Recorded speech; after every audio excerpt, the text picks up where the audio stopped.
உரையை நிகழ்த்தி இருக்கிறது என்பதையும் இந்த நேரத்தில் சொல்லி, இந்த அழகான இசையுரை விருந்தை நமக்காக வழங்கிய நிகழ்ச்சி கொடையாளர்கள் திரு BNS ராஜா அவர் தலைவர் நகரத்து வைசிய சங்கம் அவர்களை மேடைக்கு அன்போடு அழைக்கிறோம். ACS குழுமத்தினுடைய திருமிகு ஞானசேகரன் ஐயா அவர்களையும் மேடைக்கு வருமாறு அன்போடு கேட்டுக்கொள்கிறோம். அவர்கள் இருவருக்கும் எங்களுடைய கம்பன் கழகத்தினுடைய வணங்குதலுக்குரிய புரவலர் திரு YDK ஐயா அவர்கள் சிறப்பு செய்கிறார்கள். எங்களுடைய தலைவர் ஐயா அவர்கள் அந்த நிகழ்ச்சி கொடையாளர்களாக விளங்குகிற திரு BNS ராஜா தலைவர் நகரத்து வைசியர் சங்கம் அவர்களுக்கும் ACS குழுமம் சார்ந்த எங்கள் அன்பு சகோதரர் திரு ஞானசேகரம் ஐயா அவர்களுக்கும் சிறப்பு செய்கிறார்கள்.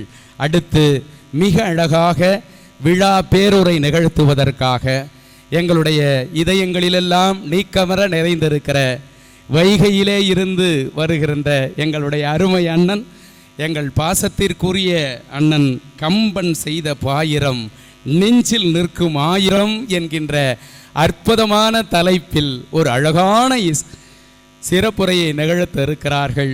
அவர்களை எங்கள் கம்பன் கழகத்தின் சார்பாக பலத்த கரவொலி எழுப்பி வருக வருக என இருகரம் கூப்பி அன்போடு கேட்டுக்கொள்கிறோம். இப்பொழுது நகரத்து வைசிய சங்கத்தினுடைய தலைவர் BNS ராஜா அவர்களுக்கு சிறப்பு செய்கின்ற வண்ணமிகு நிகழ்ச்சி. அவருக்கு இப்பொழுது சிறப்பு செய்யுமாறு எங்களுடைய கிருபா ஐயா அவர்களை அன்போடு கேட்டுக்கொள்கிறோம். தொடர்ந்து ACS குழுமம் திரு ஞானசேகரன் ஐயா அவர்களுக்கு இந்த அற்புதமான நிகழ்ச்சிக்கு இசை உரை விருந்துக்கு நிகழ்ச்சி கொடையாளராக இருந்து சிறப்பு செய்தார்கள். அவர்களுக்கு எங்கள் கம்பன் கழகத்தினுடைய தலைவர் அவர்கள் சிறப்பு செய்கிறார்கள். தொடர்ந்து இப்பொழுது சிறப்புரைக்கு மேடை தயாராகி கொண்டிருக்கிறது. இதனுடைய நிகழ்ச்சி கொடையாளர்கள் குங்குமம் குமரேசன் நிறுவனர் பத்மம் பாலிடெக்னிக் கல்லூரி திரு கிருபாகரன் தலைவர் மாதா குழுமம். முன்னிலை வகிக்கின்ற அறிஞர் பெருமக்களை மேடைக்கு வருமாறு அன்போடு கேட்டுக்கொள்கிறோம். அதற்கு முன்னால் தலைமை தாங்கி இந்த நிகழ்ச்சியை நடத்தி கொடுப்பதற்காக எங்கள் கம்பன் கழகத்தின் புரவலராக இருந்து அதியமான் கல்வி நிறுவனங்களை தன் கண் இமை போல காத்து வருகிற எங்கள் கம்பன் கழகத்தின் புரவலர் டாக்டர் சீனி திருமால் முருகன் ஐயா அவர்களை மேடைக்கு வருமாறு அன்போடு கேட்டுக்கொள்கிறோம். அவரை அமைப்பாளர் மகாலிங்கம் ஐயா அவர்கள் மேடைக்கு அழைத்து வருமாறு அன்போடு கேட்டுக்கொள்கிறோம். அடுத்து முன்னிலை உரை நிகழ்த்திருக்கிற எங்கள் ராமகிருஷ்ணா கல்வி சங்கத்தினுடைய செயலாளரும் ராமகிருஷ்ணா மேல்நிலைப் பள்ளியினுடைய தாளாளர் முன்னாள் சட்டமன்ற உறுப்பினர் எங்கள் பாசத்திற்குரிய அண்ணன் திரு SB மணவாளன் ஐயா அவர்களை மேடைக்கு வருமாறு அன்போடு கேட்டுக்கொள்கிறோம். அதே போல அறிமுக உரை ஆற்ற இருக்கிற வழக்கறிஞர் திரு RR மனோகரன் அவர்கள் அமைப்பாளர் கம்பன் கழகம் அவர்களை அன்போடு மேடைக்கு அழைக்கிறோம். அடுத்து முன்னிலை பொறுப்பு வகிக்க இருக்கின்ற வழக்கறிஞர் திருமிகு அருமை அண்ணன் ரமேஷ் அவர்களையும் வழக்கறிஞர் பாண்டியன் KS குணசேகரன் பழனிசாமி மற்றும் ஜெயக்குமார் மாது வழக்கறிஞர் திரு மனோகரன் தம்பா கிருஷ்ணன் ராமநாதன் செட்டியார் தொழிலதிபர் திரு கார்த்திகேயன் மருந்தாளுநர் ஜெகதீசன் தலைமை ஆசிரியர் ஓய்வு வெங்கடாசலம் வேளாண்மைத்துறை ஓய்வு சந்திரசேகரர் ஆசிரியர் ஓய்வு ஆஞ்சி மற்றும் என்ஜினியர் கோவிந்த்.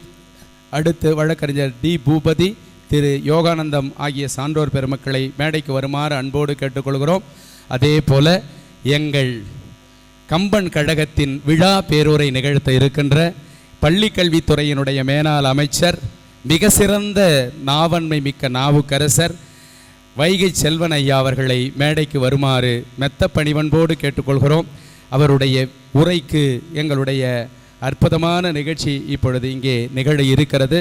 கம்பன் செய்த பாயிரம் நெஞ்சில் நிற்கும் ஆயிரம் என்கின்ற தலைப்பில் விழா பேருரையும் சிறப்புரையும் நிகழ்த்த எங்கள் அன்பு சகோதரர் திருமிகு முனைவர் வைகை செல்வன் அவர்கள் இணைய வழியில் தமிழ் இலக்கியங்கள் என்கின்றதில் ஆய்வு செய்து முனைவர் பட்டம் பெற்றவர்தான் எங்களுடைய மேனாள் பள்ளிக்கல்வித்துறை அமைச்சர் வைகை செல்வன் அவர்கள். அவர்கள் இப்பொழுது மேடைக்கு வருகை தந்து கொண்டிருக்கிறார்கள்.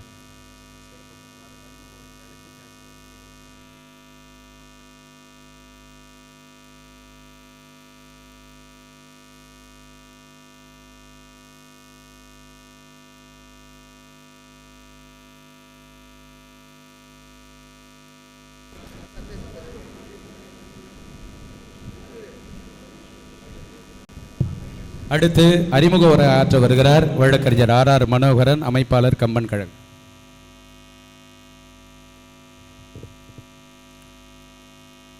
கம்பன் கழகத்தின் 46வது ஆண்டு விழாவில் சிறப்பு விருந்தினராக வந்திருக்கின்ற நம்முடைய வைகை செல்வன் அவர்களை நான் இங்கு அறிமுகப்படுத்த கடமைப்பட்டிருக்கிறேன். அதற்கு முன்பதாக தலைமை பொறுப்பு ஏற்றிருக்கின்ற மூத்த வழக்கறிஞர் எஸ் மணியன் அவர்களே, செயலாளர் தமிழ்ச்செம்மல் முனைவர் ரத்ன நடராஜன் அவர்களே, ரத்ன நடராஜனை பொறுத்தவரையில் வயது 29, ஆனால் 93 என்று சொல்கிறார்கள், யாரும் நம்ப முடியவில்லை. பொருளாளர் தொழிலதிபர் KM சுப்பிரமணியம் அவர்கள், அமைப்பாளர்கள் கம்பன் பணிச்செம்மல், சா சூரியகுமார் அவர்கள், முனைவர் தமிழ் திருமால் அவர்கள், முனைவர் மகாலிங்கம் அவர்கள், துரை அவர்கள், முனைவர் பொன் செல்வகுமார் அவர்கள் ஆகியோரை வணங்கி நம்முடைய சிறப்பு பேச்சாளராக வந்திருக்கின்ற வைகை செல்வன் சார் அவர்களை நான் அறிமுகப்படுத்த கடமைப்பட்டிருக்கிறேன். ஐயா வைகை செல்வன் அவர்களுக்கு நிறைய பேர் தெரியும். அவரை அரசியல்வாதி என்று நினைத்துக் கொண்டிருக்கிறார்கள். அரசியல்வாதி மட்டுமல்ல, அவர் ஒரு கவிஞர் மற்றும் ஒரு பெரிய எழுத்தாளர். அவர் மதுரை மாவட்டம் பேரையூர் வட்டம் சிலைமலைப்பட்டி என்ற கிராமத்தைச் சேர்ந்தவர். இணைய இதழ்கள் ஒரு ஆய்வு என்ற தலைப்பிலே ஆய்வு செய்து முனைவர் பட்டத்தை பெற்றிருக்கிறார். 17 ஆண்டுகளாக அஇஅதிமுகவுடைய இலக்கிய அணி செயலாளராக இருந்திருக்கிறார். 2011 அருப்புக்கோட்டை சட்டமன்ற உறுப்பினராக தேர்ந்தெடுக்கப்பட்டவர். 2017, 12, 13 தமிழ்நாடு அரசின் தலைமை கொறடாவாக பணியாற்றியிருக்கிறார். 2013 பிப்ரவரி 28 தமிழ்நாடு கல்வித்துறை அமைச்சராக பதவியேற்றிருக்கிறார். இதில் ஒரு சிறப்பு என்னன்னு சொன்னால், நம்முடைய மாவட்டத்தை உருவாக்கி இங்கு இருக்கின்ற நம்முடைய திருப்பத்தூர் மாவட்டம் தந்த மாமனிதர் நம்முடைய மண்ணின் மைந்தன் KC வீரமணி அவர்களும் ஒன்றாக ஒரே முறை பதவியேற்றுக் கொண்டவர்கள் என்பதை குறிப்பிட கடமைப்பட்டிருக்கிறேன். அதே சமயம் அவர் பல நூல்களை எழுதியிருக்கிறார்கள். அவர் எழுதிய நூலிலே மிக முக்கியமானது வடக்கை வெல்லும் தெற்கு என்ற தலைப்பிலே ஒரு புத்தகம் எழுதியிருக்கிறார். நிறைய பேர் கேள்விப்பட்டிருப்பீங்க, வடக்கு வாழ்கிறது தெற்கு தேய்கிறது என்று சொல்லுவார்கள். ஆனால் வடக்கை வெல்லும் தெற்கு என்ற தலைப்பிலே புத்தகம் எழுதியிருக்கிறார். ஏன்னா இப்போ வடநாட்டில் பார்த்தீங்கன்னா நிறைய ஊர் வளர்ச்சி அடையலை. ஆனால் தமிழ்நாடும் மற்றும் தென் மாநிலங்கள் மிகவும் வளர்ச்சி அடைந்திருக்கிறது என்பதை மிக தெளிவாக குறிப்பிட்டு புத்தகம் எழுதியிருக்கிறார். மற்றும் அவர் வைகை செல்வன் கவிதைகள், சில்லுக்கு கருப்பட்டி சிறுகதைகள், திருக்குறள் நவீன உரை எழுதியிருக்கிறார். திருக்குறளுக்கு பல பேர் உரை எழுதியிருக்கிறார்கள். நம்முடைய ஐயாவும் உரை எழுதியிருக்கிறார். அதே போல் உயர் திரு, அனுமதி இலவசம், கனவோடு வெகு தூரம் என்ற நாவலை எழுதியிருக்கிறார். கேள்விப்பட்டிருப்பீர்கள், அப்துல் கலாம் அவர்கள் சொல்லுவார், மாணவர்களே கனவு காணுங்கள் என்று சொல்லுவார். ஆனால் நம்முடைய தலைவர் அவர்கள் கனவோடு வெகு தூரம் என்ற நாவலை மிக சிறப்பாக எழுதியிருக்கிறார். அவருக்கு தமிழக அரசின் 2011 திருவள்ளுவர் விருது கிடைத்திருக்கிறது. அப்படிப்பட்ட மாமனிதர் நம்முடைய இதே அரங்கிலே பலமுறை வந்திருக்கிறார் என்று கூறி அவரை அறிமுகப்படுத்துவதிலே பெருமடைகிறேன். நன்றி, வணக்கம்.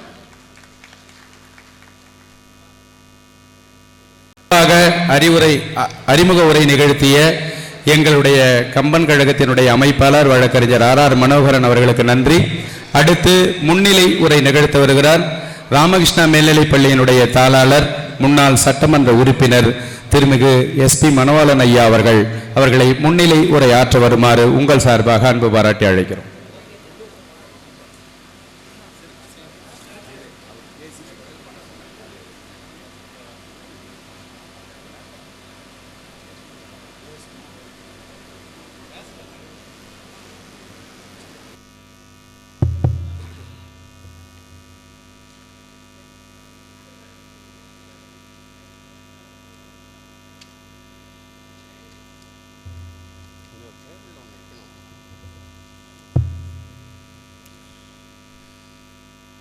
சீரும் சிறப்புமாக 46வது ஆண்டாக திருப்பத்தூருடைய கம்பன் விழா நேற்றும் இன்றும் நடைபெற்று கொண்டிருக்கின்றது. இந்த 2ஆம் நாள் மாலை நிகழ்ச்சியிலே கம்பன் செய்த பாயிரம் நெஞ்சில் நிற்கும் ஆயிரம் என்ற தலைப்பிலே இங்கே சிறப்பான ஒரு உரையை ஆற்ற வருகை தந்திருக்கின்ற மேனாள் தமிழ்நாடு பள்ளி கல்வித்துறையினுடைய அமைச்சர் முனைவர் அன்பிற்குரிய வைகை செல்வன் அவர்களே, இந்த இணைய நிகழ்ச்சிக்கு தலைமை தாங்கி நடத்தி கொண்டிருக்கின்ற திருப்பத்தூர் கம்பன் கழகத்தினுடைய புரவலர் அதியமான் கல்வி நிறுவனத்தினுடைய ஊத்தங்கரை அவருடைய தலைவர் மரியாதைக்குரிய டாக்டர் சீனி திருமால் முருகன் அவர்களே, இந்த கம்பன் கழகத்தினுடைய தலைவர் அன்பிற்குரிய மணியன் அவர்களே, செயலாளர் 93 வயது இளைஞராக செயல்பட்டு கொண்டிருக்கின்ற எங்களது மரியாதைக்குரிய ரத்ன நடராஜன் அவர்களே, பொருளாளராக இருக்கின்ற மரியாதை அன்புக்குரிய டாக்டர் KM சுப்பிரமணிய அவர்களே, கம்பன் கழகத்தினுடைய அறக்கட்டளையை மற்றும் விழா குழுவினுடைய நிர்வாகிகளே, உறுப்பினர்களே, அதே போல இந்த 2 நாள் நிகழ்ச்சிக்கு தங்களுடைய கொடை உள்ளத்தால் வாரி வழங்கி இங்கே சிறப்பாக நடைபெறுவதற்கு ஊன்றுகோலாக இருக்கின்ற கொடையாளர்களே மற்றும் இங்கே வருகை தந்து சிறப்பித்து கொண்டிருக்கின்ற திருப்பத்தூர் சுற்றினுடைய மாநகரத்தினுடைய பொதுமக்களே, இங்கே எங்களுக்கு வைகை செல்வனுடைய அவர்களோடு வந்திருக்கின்ற அந்த கழகத்தை சார்ந்த முன்னணி தலைவர்களே, மேடையிலே இன்று முன்னிலை வைத்து கொண்டிருக்கின்ற பெருமக்களே, அதே போல இந்த விழா சிறப்பாக நடைபெறுவதற்கு 6 அமைப்பாளர்கள் இங்கே செயல்பட்டு கொண்டிருக்கின்றார்கள். அவர்களுக்கும் 2 நாட்களாக சிறப்பாக நிகழ்ச்சிகளை தொகுத்து ஒருங்கிணைத்து சிறப்பாக நடத்தி கொண்டிருக்கின்ற நிகழ்ச்சியாளர்களுக்கும் என்னுடைய நெஞ்சார்ந்த நன்றினை தெரிவித்துக் கொள்கின்றேன். சும்மா 2 நிமிஷம் பேசணும்னு சொல்கிறாங்க, அது என்னால் சாத்தியப்படாத விஷயம். ஏனென்றால் நேற்றைய நிகழ்வை பார்த்திருப்பீர்கள். நேற்று புதுவை மேனாளுடைய சட்டப்பேரவை தலைவர் அவர்கள் கம்பன் கழகத்தினுடைய வளர்ச்சிகள் பற்றி, தமிழ்நாட்டில் இருக்கிற கம்பன் கழகத்தை பற்றி எல்லாம் சொன்னார்கள். மரியாதைக்குரிய டாக்டர் லீலா சுப்பிரமணியம் அவர்கள் திருப்பத்தூர் கம்பன் கழகத்தினுடைய வரலாற்றை சுருக்கமாக சொன்னார்கள். ஏனென்றால் காலங்கள் மாறிக்கொண்டு இருக்கின்றது, வருகின்ற பார்வையாளர்கள் வருடம் மாறிக்கொண்டு இருக்கின்றார்கள். அதனாலே கம்பன் கழகத்தினுடைய வரலாறு அவர்களுக்கு தெரிந்திருக்க வேண்டும். திருப்பத்தூர் கம்பன் கழகத்தை பொறுத்த வரையிலே இதுக்கு அச்சாரமாக 2 நிகழ்வுகளை சொல்லலாம். முதலாவதாக 1966-68 காலகட்டத்திலே இதே அரங்கிலே ஒரே நாளிலே காலையிலே சேக்கிழார் விழாவும் மாலையிலே கம்பர் விழாவும் நடைபெற்றது. அந்த இனிய நிகழ்ச்சிக்கு தமிழ்கடல் ராய சொக்கலிங்க அவர்கள் தலைமையேற்று துவக்கி வைத்தார்கள். அந்த பெருவிழாவிலே வாகீச கலாநிதி கீவாஜா அவர்களும் பேராசிரியர் ராதாகிருஷ்ணன் அவர்களும் அன்றைய காலகட்டத்தில் இளைஞராக இருந்த ஞானசுந்தரம் அவர்களும் பங்கேற்று இங்கே விழாவை சிறப்பித்தார்கள். அடுத்த கட்டமாக ஒவ்வொரு ஆண்டும் திருவண்ணாமலையிலே ஆகஸ்ட் 15ஆம் தேதி அருணகிரிநாதர் விழா நடைபெறும். அங்கே வந்து இரண்டாம் நாள் நிகழ்ச்சியிலே தொடர் பட்டிமன்றங்கள் சிறப்பாக நடத்தி கொண்டிருந்தார்கள். அந்த வகையிலே நமது கம்பன் கழகத்தை உருவாக்கியவர்களெல்லாம் ஒவ்வொரு வருடமும் அங்கே சென்று அந்த பட்டிமன்றத்தை காணுட்டு அதே போல் இங்கே விழா நடத்த வேண்டும் என்று இயற்கை கொண்டு பாண்டிச்சேரியினுடைய கம்பன் கழகத்தினுடைய செயலாளர் புலவர் அருணகிரி அவர்களுடைய கருத்தின்படி காரைக்குடிக்கு சென்று கணேசன் அவர்களை சந்தித்து திருப்பத்தூரிலே நடத்துவதற்கு ஒப்புதல் பெற்றார்கள். இது இதற்கான அச்சாரம். கம்பன் கழகத்தை பொறுத்தவரையிலே 1977ஆம் ஆண்டு முதல் கம்பன் விழா இந்த மேடையிலே அரங்கேற்றப்பட்டது. அன்றைய தினத்திலே கம்பராமாயண காவியத்தை யானை மீது உறவு வைத்து நகர் முழுவதும் அந்த கம்பன் புகழ் பாடுவதற்காக ஒரு அறிமுகம் செய்து வைத்தார்கள். அது முதற்கொண்டு இன்று 46வது விழா என்றாலும் கூட இன்று 47 ஆண்டுகள் நடைபெற்று கொண்டிருக்கின்றது. இதே மேடையிலே வருகை தந்து பேசிய அறிஞர் பெருமக்கள் எல்லாம் ஏராளம். இங்கே தமிழ் அறிஞர்கள் இந்த மேடையிலே பேசாமல் இருந்தது யாருமே இருக்க முடியாது. அந்த வகையிலேயும் புதுவை கம்பன் கழகம் எங்கள் கம்பன் கழகத்துக்கு முழு ஒத்துழைப்பாக இருந்து பேச்சாளர்களாம் அந்த காலத்தை ஏற்பாடு செய்து சிறப்பாக நடைபெறுவதற்கு ஒரு ஊண்டுகோலாக இருந்தார்கள்.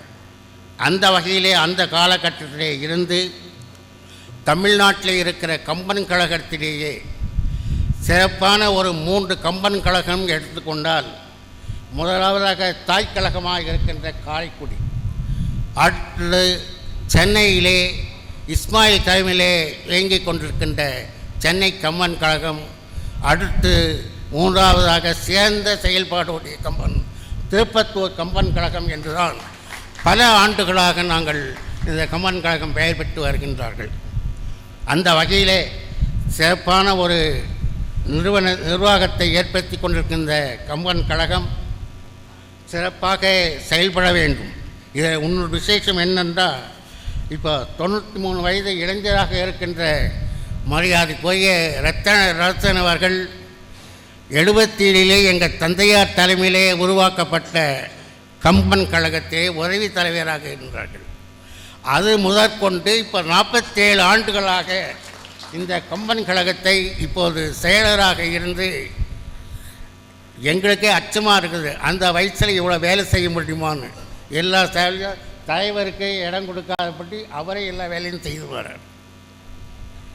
அது மாதிரி ஒரு முதியவரை இளைஞராக பெற்றிருக்கின்ற இந்த கம்பன் கழகம் என்றென்றும் அவங்களுடைய பணிகள் சிறக்க வேண்டும், சிறந்த ஒரு கம்பன் கழகமாக தொடர்ந்து பெயரெடுக்க வேண்டும் என்று இந்த நல்ல நேரத்தை கேட்டுக்கொள்கின்றேன்.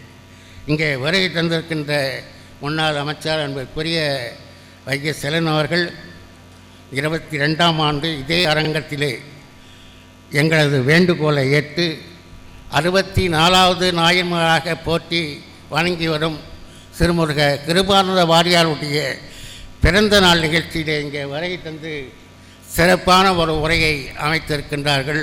இப்போ அது கூட சொன்னேன், இந்த 3 வருஷத்தில் இதை நீங்கள் 3வது முறையாக இங்கே மேடை ஏறுறீங்க. காமராஜ் விழாவுக்கு வந்திருக்கீங்க, இது 3வது முறையாக இங்கே மேடை ஏறுறீங்க. அதனால் இந்த அரங்கத்தை பொறுத்தவரையும் இது ராசியான அரங்கம். இது ஏன்னா 66 அதற்கு முன்னிலே இருந்து பல அறிஞர் பெருமக்கள் இங்கே தமிழ் முழக்கம் சிறப்பாக செய்திருக்கின்றது. அந்த வகையிலே இப்போது இருக்கின்ற தலைவர் அவர்களும் செயலாளர்களும் பொருளாளர்களும் அவரோடு துணையாக இருக்கின்ற அமைப்பாளர்களும் சிறப்பாக செயல்பட்டு கொண்டு இருக்கின்றார்கள்.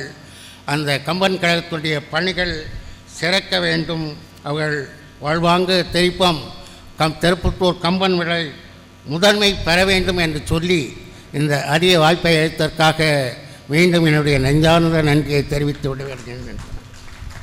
சிறப்பானதொரு வாழ்த்துரை வழங்கிய முன்னாள் சட்டமன்ற உறுப்பினர் இப்பள்ளியினுடைய தாளாளர் அவர்களுக்கு மனமார்ந்த நன்றியை தெரிவித்து மகிழ்கிறோம்.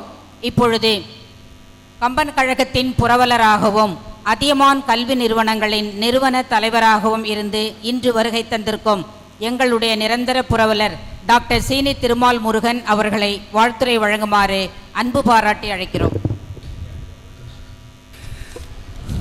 தலைமையுரைக்கு முன்னால் சிறப்பு செய்கிற வண்ணமிகு நிகழ்ச்சி எங்களுடைய அன்பு அழைப்பை ஏற்று வருகை தந்திருக்கிற விழா பேரூரை நிகழ்த்திருக்கிற தமிழ்நாடு பள்ளிக்கல்வித்துறையின் மேலாள் அமைச்சர் சொல்லின் செல்வர் திருமிகு வைகை செல்வன் ஐயா அவர்களுக்கு இப்பொழுது சிறப்பு செய்யுமாறு எங்களுடைய தலைவரையும் செயலர் ஐயா அவர்களையும் அன்பு பாராட்டி அழைக்கிறோம்.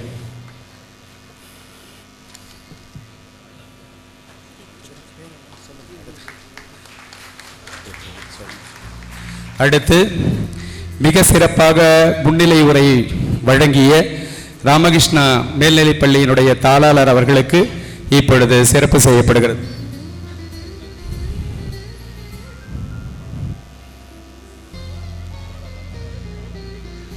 அடுத்து தலைமை உரை ஆற்ற இருக்கிற எங்களுடைய பாசத்திற்குரிய அண்ணன் முனைவர் சீனி திருமால் முருகன் புரவலர் கம்பன் அறக்கட்டளை நிறுவன தலைவர் அதியமான் கல்வி நிறுவனங்கள் அவர்களுக்கு எங்களுடைய செயலாளர் ஐயா அவர்கள் சிறப்பு செய்கிறார்கள்.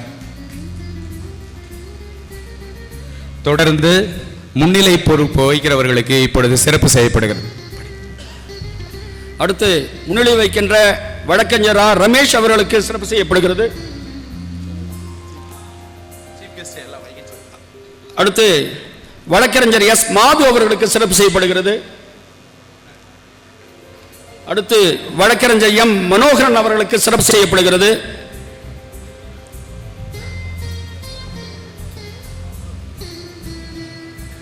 அடுத்து ரியல் எஸ்டேட் அதிபர் ஆர் தம்பா கிருஷ்ணன் அவர்களுக்கு சிறப்பு செய்யப்படுகிறது.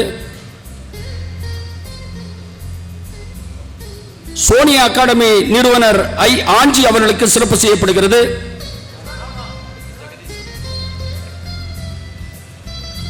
அடுத்து ஆசிரியர் ஓய்வு ஆர் ஜெகதீசன் அவர்களுக்கு சிறப்பு செய்யப்படுகிறது. என்ஜினியர் டி கோவிந்த் அவர்களுக்கு சிறப்பு செய்யப்படுகிறது. வி யோகநாத் அவர்களுக்கு சிறப்பு செய்யப்படுகிறது.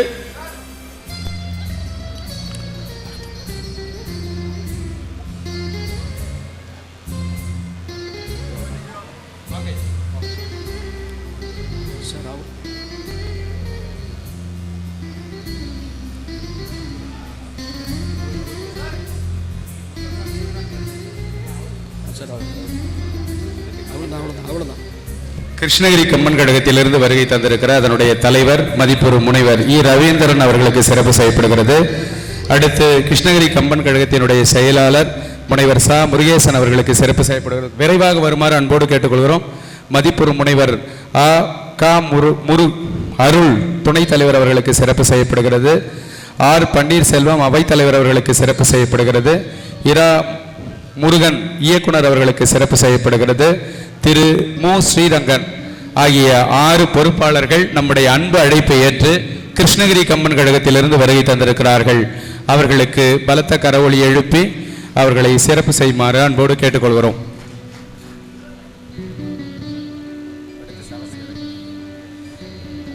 இந்த அற்புதமான நிகழ்ச்சிக்கு எங்களுக்கு நிகழ்ச்சி கொடையும் விளம்பரமும் வழங்கி அதியமான் பெயரில் மிக அற்புதமான கல்வி நிறுவனம் நிகழ்த்தி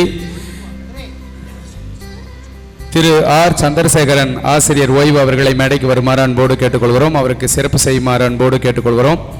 அதியமான் மகளிர் மற்றும் கலை அறிவியல் கல்லூரியினுடைய நிறுவனர், அதியமான் மகளிர் கல்வியியல் கல்லூரியினுடைய நிறுவனரும், அதியமான் மெட்ரிக் மேல்நிலைப் பள்ளி மற்றும் பப்ளிக் பள்ளியினுடைய நிறுவனர் அருமையண்ணன் முனைவர் சீனி திருமால் முருகன் அவர்களை தலைமையுரை ஆற்ற வருமாறு உங்கள் சார்பாக அன்பு பாராட்டி அழைக்கிறோம்.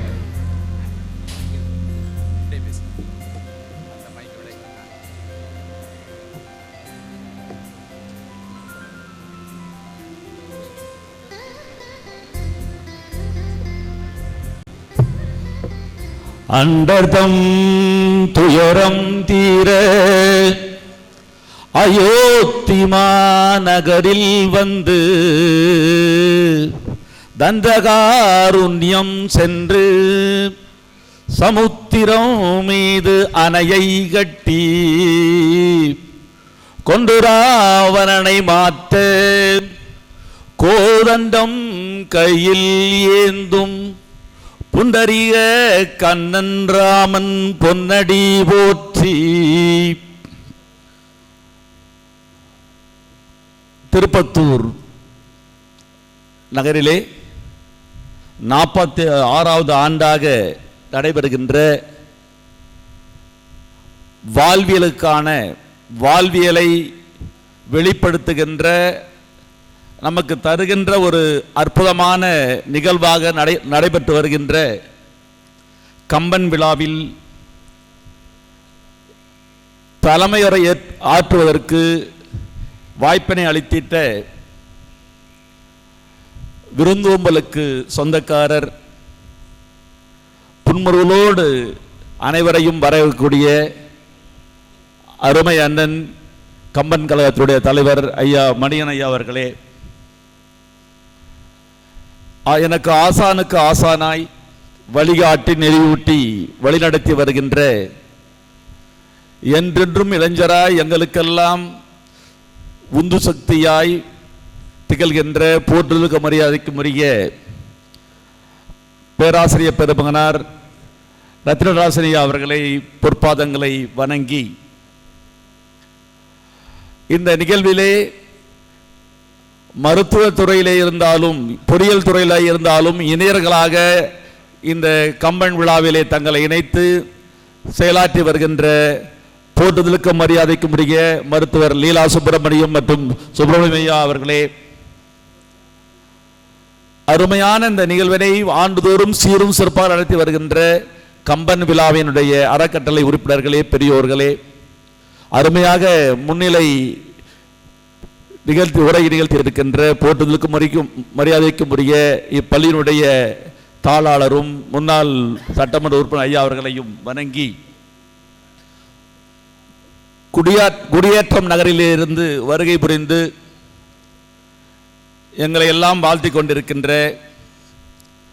போற்றுதலுக்கும் மரியாதைக்கும் உரிய வழக்கறிஞர் வரதராசன் ஐயா அவர்களே, மருத்துவரும் நல்லதொரு கவிஞருமான விசாக பெருமாள் ஐயா அவர்கள் உள்ளிட்ட அத்துணை பேருக்கும், கிருஷ்ணகிரியிலிருந்து வருகை புரிந்திருக்கின்ற கம்பன் கழகத்தினுடைய பெருந்தைகளுக்கும், நான் மாணவ பருவத்திலே இருந்து இந்த கம்பன் விழாவுக்கு வருகின்ற போதெல்லாம் அருமையாக தொகுத்து அளித்துக் கொண்டிருக்கின்ற பேராசிரியர் பெருமக்களாக இருக்கின்ற அருமை பேராசிரியர்களுக்கும் ஆசிரியர் பெருந்தைகளுக்கும், இந்த அருமையான விழாவிற்கு வருகை புரிந்து மிக சிறந்த ஒரு பேருரையை நிகழ்த்திருக்கின்ற, இலக்கியத்திலே ஒரு இளந்தென்றலாய் தமிழகம் முழுவதும் இலக்கிய நிகழ்வுகளிலெல்லாம் மிக சிறந்த ஒரு வழிகாட்டுதல் உரையை இலக்கிய உரையாக தந்து வருகின்றவர், ஆழ்ந்து கற்று அதை எங்கெங்கு எதை சொல்ல வேண்டும் என்று திறம்பட உரைக்கின்ற பெரும்பகையாளர், எங்களுக்கெல்லாம் மிகச்சிறந்த வழிகாட்டியாக இருக்கின்ற, போற்றுதலுக்கு மரியாதைக்கும் உரிய முன்னாள் தமிழ்நாடு பள்ளிக்கல்வித்துறை அமைச்சரும் எங்களுக்கெல்லாம் வழிகாட்டியாக இருக்கின்ற, போற்றுதலுக்கு மரியாதைக்கும் உரிய ஐயா வைகை செல்லன் அவர்களே, உங்களையும் பணிந்து வணங்கி இந்த அருமையான விழாவிற்கு வருகை பிரசாதம் வழங்கி இருக்கின்ற திருப்பத்தூர் வாழ் மக்கள் அனைவரையும் மீண்டும் ஒருமுறை வணங்கி மகிழ்கிறேன். தமிழிலே 2 பெருங்காப்பியங்கள் உண்டு. ஒன்று கம்பராமாயணம், மற்றொன்று மகாபாரதம். இரண்டுமே சகோதரத்துவத்தை சொல்ல வந்தது என்று சொன்னாலும் உடன்பாட்டிலே சொன்னது ராமாயணம், அதை எதிர் வகையிலே சொன்னது மகாபாரதம். கம்பனுடைய பாத்திர படைப்புகளிலே ஒற்றுமையை சகோதரத்துவத்தை வலியுறுத்துகின்ற அந்த கம்ப காதை, நடையில் நின்றுயர் நாயகன் என்று போற்றப்படுகின்றவர், ஒரு வழிகாட்டியாக கொண்டு இறைவன் மனிதனாக பிறந்தாலும் கூட அத்தனை துன்பங்களையும் அவர்கள் எதிர்கொள்வார்கள் என்பதையெல்லாம் ஒரு வாழ்வியல் கருத்துக்களாக கம்பன் படைத்திருக்கின்ற கம்பகாதையை கேட்கின்ற போதெல்லாம் நமக்கு மிக பெரும் வழிகாட்டுதலும் பெரும் நம்பிக்கையும் தருகின்ற ஒரு மிக பெரும் காவியமாக நாம் கம்பராமாயணத்தை பார்க்கிறோம். அதிலே மிகச்சிறந்த ஒரு தலைப்பிலே ஐயா அவர்கள் உரையாற்ற இருக்கிறார்கள். ஆகவே என்னுடைய தலைமை உரையை சுருக்கி ஐயாவுடைய உரை உங்களோடு சேர்ந்து நானும் கேட்க வேண்டும் என்ற அவாவின் காரணமாக இந்த கம்பன் கழகம் ஆண்டாண்டு நடைபெற வேண்டும்.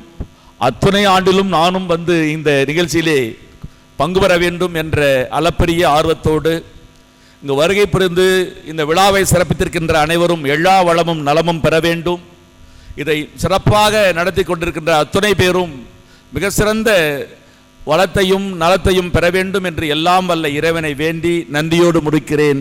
ஓங்கி உலகளந்த உத்தமன் வேறுபாடி நாங்கெல்லாம் பாவைக்கு சாத்து நீராடினாள் தீங்கின்றி நாடெல்லாம் திங்கள் மும்மாறி பெய்து ஓங்கு பெரு சென்னலுடு கயலுகல பூங்குவலை போதில் பொறிவண்டு கண்படுப்ப தேங்காதே புக்கிருந்து சீர்த்த முலை பற்றி வாங்க குடம் நிறைக்கும் வள்ளல் பெரும் பசுக்கள் நீங்காத செல்வம் நிறைந்து. நன்றி, வணக்கம். மிக சிறப்பாக தலைமையுரை நிகழ்த்திய எங்களுடைய அருமை அண்ணன் முனைவர் சீனி திருமால் முருகன் ஐயா அவர்களுக்கு பலத்த கரவொலி எழுப்பி நன்றிகளையும் வாழ்த்துக்களையும் தெரிவித்துக் கொள்கிறோம். அடுத்து நாம் ஆவலோடு எதிர்பார்த்து கொண்டிருக்கிற கம்பன் செய்த பாயிரம் நெஞ்சில் நிற்கும் ஆயிரம் என்கின்ற பொருள் குறித்து விழா பேருரை நிகழ்த்த வருகிறார். எங்களுடைய பாசத்திற்கும் அன்பிற்கும் உரிய எங்களுக்கெல்லாம் வழிகாட்டியாக திகழ்கிற முனைவர் வைகை செல்வன் ஐயா அவர்களிடத்தில் அரங்கத்தை ஒப்புவித்து நிறைவு செய்கிறோம். நன்றி, வணக்கம். நன்றி திருமால் அவர்களே. ஒரு சில வரிகள் எங்கள் அமைப்பாளர் விட்ட வாக்கியங்களை நாங்கள் இங்கே நிறைவு செய்கிறோம். பகல் முழுவதும் அரசியல், இரவு முழுதும் எழுத்து என்பது இவருடைய அன்றாட பணி. இந்த தலைப்பிலே இவர் கம்பனின் 10,500 பாடல்களில் 1000 பாடல்களை தேர்வு செய்து கம்பன் செய்த பாயிரம் நெஞ்சில் நிகழும் ஆயிரம் என்ற உரைநூல் எழுதியுள்ளார்.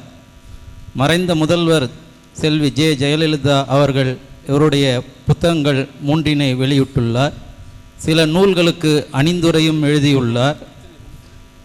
3000 பக்கங்கள் கொண்ட சங்கம் வரைந்த இலக்கிய சித்திரம் சிறப்பு வாய்ந்தது இவர் எழுதிய நூல்களில் என்று கூறி நிறைவு செய்கிறோம். செந்தபுடே நருந்தேனே, செயலினை மூச்சினை உனக்கடித்தேனே, நைந்தாகினிலே என் வாழ்வு நைந்து போகும், நன்னிலை உனக்கெனில் அது எனக்கும் தானே. சிறப்புக்கும் பெருமைக்கும் செம்மைக்கும் உரிய கம்பன் மொழி பேசி கன்னித்தமிழை வளர்க்கின்ற கம்பன் கடகம். திருப்பத்தூர் கம்பன் கடகத்திற்கு மிகச்சிறந்த பேர் இருக்கிறது. செம்மையோடும் செழுமையோடும் கம்பன் கடகத்தை வழிநடத்துகிற பாங்கும், வருகிறவர்களை பரிவோடு வரவேற்கின்ற ஈரமும், அதே சமயத்திலே ஆண்டுதோறும் கம்பனை விடாது தூக்கிச் சுமக்கின்ற வீரமும் கொண்டிருக்கிற திருப்பத்தூர் கம்பன் கடகம், செழுமையோடு நடத்தி கொண்டிருக்கிற கம்பன் கடகம்.